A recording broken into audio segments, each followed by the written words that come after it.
اللهم في صباح هذا اليوم اغسل قلبي بماء الثلج والبرد، ونقي قلبي من الخطايا كما نقيت الثوب الأبيض من الدنس، وباعد بيني وبين خطاياي كما باعدت بين المشرق والمغرب.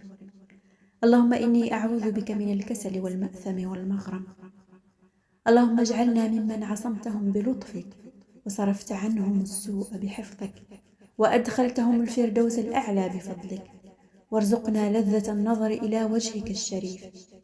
اللهم اجعلنا في أمانك ومأمنك، لا نضل ولا نشقى، واغسل اللهم قلوبنا من أوجاعها، وارزقنا من فيض كرمك سعادة لا تنقطع، واشرح صدورنا ويسر أمورنا. اللهم يا مغير الأحوال، غير حالنا إلى أحسن حال، وسخر لنا من حظوظ الدنيا ما لا عين رأت ولا أذن سمعت ولا خطر على قلب بشر.